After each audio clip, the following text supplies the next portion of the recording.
Wala tao. Wala din tao.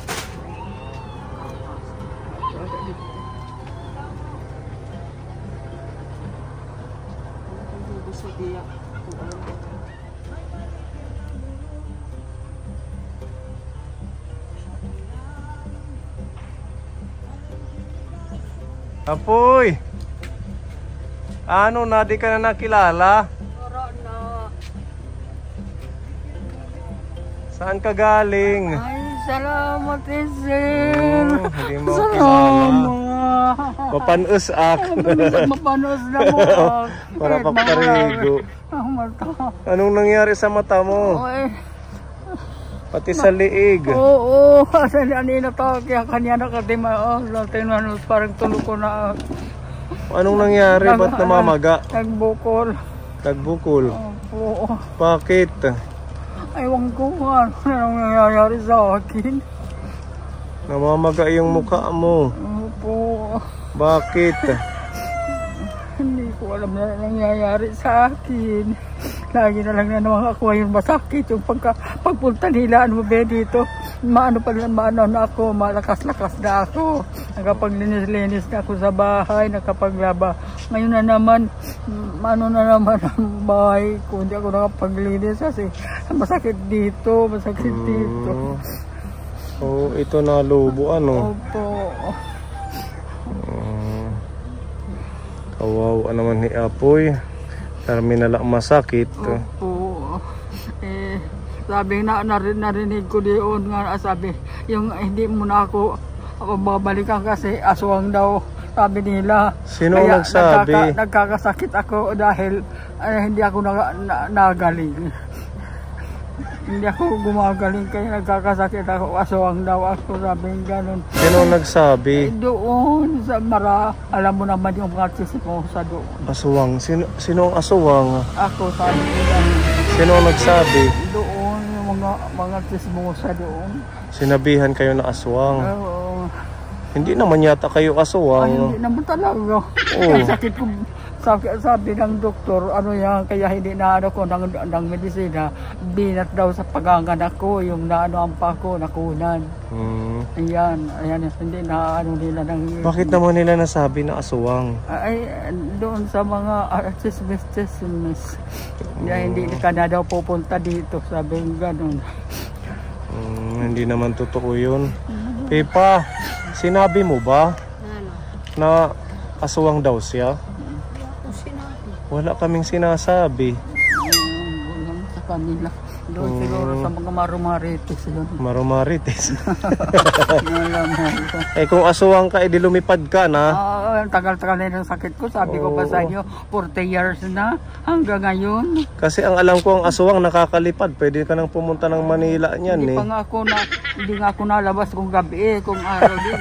Sabi daw ng mga chismis na hindi na daw natin siya babalikan kasi aswang daw siya, sabi ng mga marites daw. Hindi ka na babalikan ni sir kasi aswang na daw ako. Kahit aswang inaayudahan namin. Wala kaming pili. Joke lang, Apoy. Doon tayo. Kawawa naman. Kawawa naman ito, masakitin na naman Kaponi. Ako ang iiwanan, may sakit pakabako. Si sir sabi yung ganun, ang tinutulungan ang mayroon sakit. Buti naglalabas-labas ka na ngayon ng mansyon mo. Ano?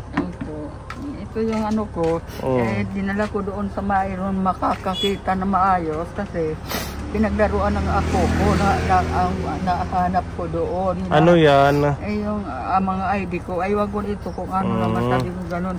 Hindi ko naman nakikita mabuti kung ano yan. Bakit sa resibo ko sa ano ko. Trading, ano to? Yung hindi naman to ano ng hospital, sa utang mo to. Ano ko sa yung hinihigaan ko. Ayan naman yung mga ID mo. No po, kasi pinagdaruan ng apo ko, nahanap ko doon. So hindi ka nakapaglinis ng bahay kasi masama na naman yung pakiramdam mo.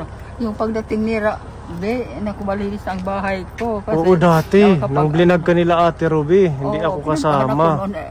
March, ata yun? March, oo. Ang ganda-ganda mo nung time na yun, pulang-pula. Ngayon ako na naman, 2 linggo na yun, hindi na ako na naman nakaano. Pero nalabas ako, maski mayroon ko sakit, nalabas ako.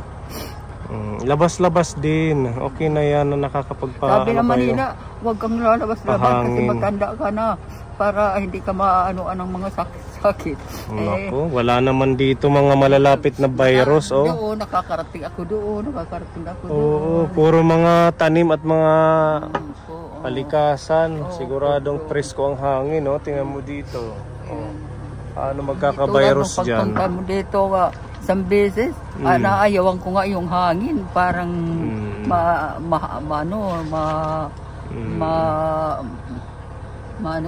yun? Masakit yung dampi ng hangin. Oo. Anong nangyari kaya yung mga bukol-bukol sa mukha mo? Ayaw ko. Ilang araw na ho yan? Hindi ko man nakikita. Ay naano ko lagi na, bakit gano'n? Naano ganyan? Masakit? Baka yung sakit ko noon nga, di ba ng balangaw? Opo. At hindi ba na yung nabulok ako? May ano ka sa dugo? Parang may dumi sa dugo, ano? Sabi daw na yung gano'n, yung nakakita nga iba, ano daw sa mga maglimbo nga ano. Ha? Yung mga tao nga hindi natin nakikita. Mga engkanto. Paano ka mai-engkanto? Nandito ka lang naman sa bahay. Ayaw ko. Hindi ko naman, sabi ko naman, wala ko naman ginagawa. Bakit gano'n? Siguro sabi gano'n, sa ano ko, sa loob-loob ko. Baka may nagagalit sa inyo. Baka siguro. Makipagkausap ka kay Tatay Silvestre. Ewan ko sa kanya. Uy, nakapunta dito. Alam mo lang sir. Nakakatawa ko. Noon, kami, nag-meeting ng senior. Di kaagad ako umuwi kasi parang inaatake ng high blood ko. Nag-ano ko doon sa kanil paalam. Friday noon. Tapos pagka Sabado ng gabi, nagpunta dito, dinalaan ako ng gamot. Yung Epicacent. Epicacent oil. Opo. Sabi ko, naligaw ka. Naligaw ka. Tapos? Sinong kasama mo? Yung ano daw niya barkada. Nakabarkada ka pala, matanda ka na. Mabuti ka para kakabarkada ka. Sana magkapupunta, mangingingges. Manliligaw, sabi niya. Manliligaw daw siya. Mabuti pa. Mabuti pa. Dinalahan mo ako ng gamot. Sige, magbanyos. O lahatin mo yung katawan. Ibanyos mo gamot mo yan. Sabi niya. Akala ko naman nagpunta dito para magkabalikan na kayo. Manliligaw pala sa iba. Ayan. Sabi ko, sige, manligaw ka. Pero wala sa inyo dito magugusto kasi alam dito ng mga babae, bungalos ka. Ang sabi nyo. Nagkaano tayo, nagkahiwalay dahil sa babae. Ako pinabayaan mo ako, nanginginggis ka pa ng iba. So ano daw dahilan, bakit bigla naman sumulpot dito at nagbigay ng Epicacent? Aywan ko sa kanya, siguro niya naisipan ka, siguro na, kung minsan siguro naaawa siya, pero sabi ng amo niya diyan, ang sabi niya, yung batang isip daw. Siguro naisipan lang niya. So pag halimbawa bumalik sa'yo, okay pa din? Pag bumalik sa'yo, okay pa din? Tatanggapin mo? Bumalik niya, sabi ko nga, kung minsan na din ako, na ng pagkain ko, sabi ko naman, kung hindi lang kami ginihiwalay, kung amin lang siguro, tinitis ko na lang, pero ginihiwalay naman kami ang anak ko. Nakakaya naman ako, bumalik ako ang mag-ano sa kanya. Oo, nakakahiya, kasi kung minsan, nadidili ako ng pagkain, ganyan. Minsan yung almusal, nakakain ako ng mga alas 10 na Mag-ano na ng tanghali. Umiiyak ganun na pala. kasi nagugutom na ako. Sabi na ko naman, kung hindi lang ako nahihiya, uuwi na ako sa asawa ko kasi nandoon ako talaga, hinahasikaso ako niya kung minsan. Pero ang nakakaano ko, isip bata, kung makakaano siya, hahingian. Sabi, tatang, mabuti na ngayon mag-snack, malamig ang Pepsi. O si walang problema. Ay, bakit? Pag ginagawa mo yan, sabi ko gano'n, yung sweldo mo, hindi nga kasi sa atin. Sabi ko ganyan. Baka nagbago na ngayon. Ayaw ko lang kung nagbago na. Kasi concerned pa siya sa'yo eh. Hinatiran ka ng Efficacent Oil. Ibig sabihin, Efficacent Oil. hindi ka pa rin niya nakakalimutan. Siguro, hindi pa siguro nalilimot sa akin. Pero sabi ko naman sa kanya, sinabi ko nakiusap niya yung isang araw din na parang punta dito, yung parang oras lang dito.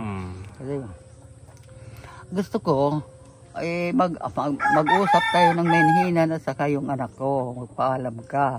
At saka magpipirma ka na, hindi na tayo maghihiwalay kung hindi kamatayan.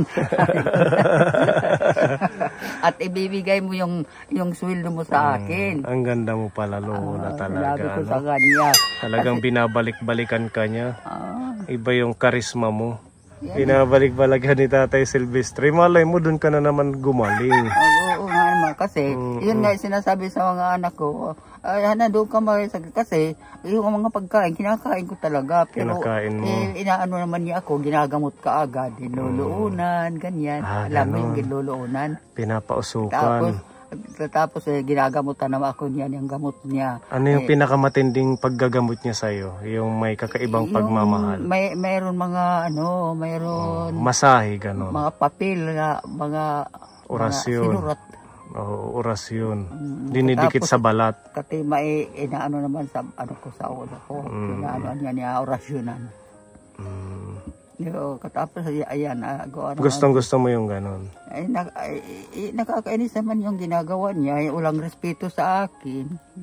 Baka nga nagbago na. Aywan ko kung magbago siya. Pero siguraduhin mo na hindi ka na makikipag sa kanya.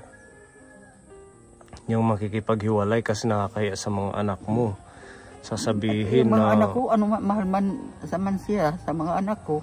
Ito yung ako dito, pinaghiwalay lang kami pero hindi nagaling sa kanya. Sabi, inaway man kamo, sige, maghiwalay na lang kayo. Inaway man kamo, sabi gano'n sa kanya. Para naman di ba, dati kasi nung kasama mo siya masigla ka, masaya. Oo, masigla ko kasi. Malay natin maibalik pa yung pagiging masigla mo. Ano? Ewan ko lang. Gusto ko lang nag-iisa na nga ngayon kasi gusto ko walang na maano sa akin kung nakakapunta ako sa bayan pero hindi naman ako nakakalakad hindi nga ako pinasasakay ng tricycle. Kaya ano? Apo gusto ko magpa-check up. Hindi nga ako pinasasakay, kulang ko kasama. Kailangan meron kayong kasama, kayong malabo na yung mata niyo. Huwag nang lula, sabi nga gano'n, baka ano lang mangyari sa'yo, wala kang kasama, mabuti aalis ka, may kasama ka. Dito, gusto ko magpa-check up dito. Bakit? Anong meron hindi dyan? na lang ako nagpa-check up, nag-ininom na lang ako ng amoxicillin at saka... Masakit po ba yung tainga mo? Oo, masakit yan masakit. Namamaga Dito, namamaga yan. At least pagdating namin ngayon, first time ito na nandun ka sa labas. Kasi lagi ka nandito, natutulog, nakaupo. Hindi naman ako matulogin. Maganda yan. Naiinip na nga ako. Paglalakat-lakat, pag-i-exercise, maganda hindi yan. Hindi naman ako matulogin. Yung lang mainip-inip pa kung kung umaga, nalakat ako. Malapit na ang piyesta ninyo. Opo. Sa noot nga bulan? Ayan na nga, June 2. June 2 o next month na. Opo. E di mamimiesta kami. Ay di mamupay, mabuti nga. Maghahanda kayo. Opo. May biko. Hahandaan kita ng... Biko masarap. Masarap yung biko? O yung... Sana pinuntahan ka ako niya dito kasi marami ang ano niya, pilit. Nino? Malakit.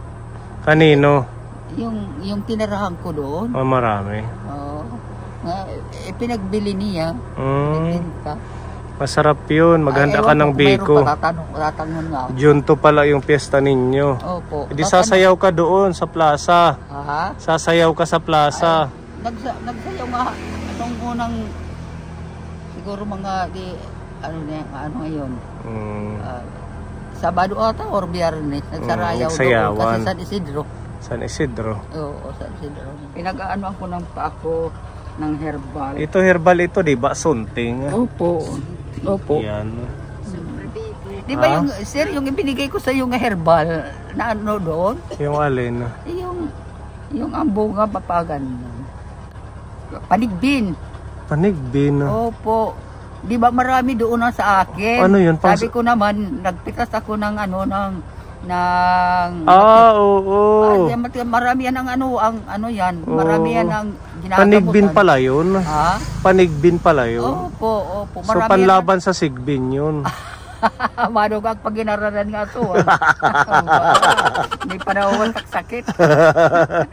Pagka matamis ni Jesus, mga putli ngawaray sangli yaw isukway mga anak mo kasing nga maluluyon. Ano? Kaya pa pala. Ah? Siguro kung hindi pa na ano yung liig mo, mas magaling yan si nanay. Talaga, nag-choir ba? No? Nag-choir ka, di ba? Dumating kayo. Nainibig ba ko nyo? Akala hindi na kami pupunta dito sa akin. Akala ko hindi na ako ninipupuntahin niya. Sabi, naaswag daw ako, mahahawaan kayo. Hindi, iyon. Huwag kang magpapapaniwala sa mga kwento sa inyo. Ma-stress kayo. Opo, ang Panginoon na inahagad ko, ang Panginoon ni Mama Mary, eroy ko nga Diyos, nga sa langit, amay ko nga Diyos, nga sa Espiritu Santo. Ayan ang pinaniniwalaan ko, nga hindi ninyo ako iiwanan. Pinaniniwalaan ko, hindi ako ninyo iiwanan. Walang iba nagbibigay sa akin ng paggagamot ko. Magpapagbibigay ako ng salumpas at saka yung may pinamik at saka amo ko sesinin, yan ang ibinibigay. Ngayon wala ako na, kaya nga sabi kong ganun, maawa namang peser sa akin, makabili naman ako ng salumpas at saka mga gamot ko sa taing ako. Ngayon pa lang narinig ang Panginoon, pinagdasal ko kayo talaga. Nga balikan ako, hindi ako masamang tao. Hindi ako masamang tao, masama lang, lang ako, mahirap lang ako. Sabi ko gano'n, hindi ako masamang tao, mahirap lang ako. Sabi ko, Panginoon, alam mo naman ang kalagayan ko, alam mo naman ako, hindi ako masamang tao. Meron tayo dito pinapabigay ng ating sponsor, si Aiya Hawaii with Love. Di ba, kailangan mo ng pambili ng mga ano ba yun? Gamot. Oh, ito pinapabigay sa iyo 1,000 pesos, nanay. Salamat po, salamat po, salamat. Makakabili ako ng gamot ko dito. Malindol apoy. Malindol ang lakas. Ang laki-laki. Malindol. Gumagalaw yung sasakyan. Ayan pa oh, hindi pa tumitigil. Ipahid ko no daw kuno ang kusog. Oo. Pag muna kayong tumayo apoy. Grabe. Nalindol. Kaya pala parang nahihilo-hilo ako. Yan pala yun. Malakas yun apoy Oo, talaga. Noon na nakapit na lang ako ng narige. Nakapit ka na lang. Pag ganyan, no? Meron pa, Pepa? Wala na. Yan, thank you po kay Aiya Hawaii sa 1,000 peso na blessings kay nanay. At meron po tayong ayuda dito. Galing po kay Tita Fede ng New Jersey. Meron siyang pinabot na 2,000 peso na groceries. Doon na lang sa bahay mo kasi para doon natin ilagay, Pepa.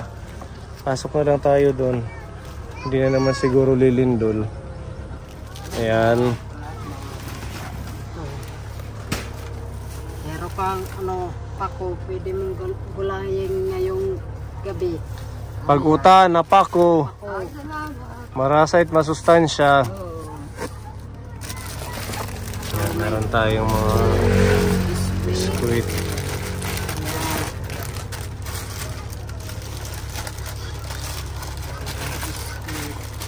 Ayan, Tita Fede, shout out po. Maraming salamat sa pagmamahal kay Lola Juliana. Meron pang energy. Panghon. May gatas na Birch Street. Udong. Kape na may malunggay, sibuyas, bawang, tuyo, suka. Salamat. Yung pares kanina yung tinapay. Ayan, tapos meron pang mantika, sabon na panligo, panlaba, tapos luncheon meat, sardinas, corned beef, at saka beef loaf. Ayan, may mga noodles pa dito kapuno. Tapos may asukal at saka asin. Salamat po. Salamat sa inyo lahat na nagbigay sa akin na ngayon na kalusugan sa akin at sa kahirapan at sa kalakasan. Salamat po. Pabalik na lang ulit kami pag meron tayong ibibigay sa inyo. Babalik kayo sa ano namin, sa Fiesta. Baka magkano ako ng pilit. Sige, makikipiesta kami sa inyo. Ano? Okay, sige. Thank you po kay Aiya Hawaii. Thank you. Salamat sa inyong lahat. Tita Maraming po Fede. salamat sa Yes. inyong lahat. God bless, nanay. Mag-iingat ka, ha? Salamat po. Huwag kang magpapaniwala sa mga kung anong chismis. Opo, salamat. Intindihin niyo yung para sa sarili niyo. Opo, Tsaka, salamat po sa inyong pagpupunta dito at sa Panginoon at sa mga sponsor ko. Salamat sa inyong lahat. Nagbigay sa Pag-ampo, akin. magdasal ka kaysa sa makichismis. Ano? Po. Kaya po, Sige. pinupuntahan lang ako dito. Hindi naman ako nakakalakad. Yung mga chismis niya. Naku. Okay, bye-bye na, nanay. Sige, God bless po. bye-bye. Thank you, Thank you po mga sa inyong kapuni, sa inyong lahat. panonood.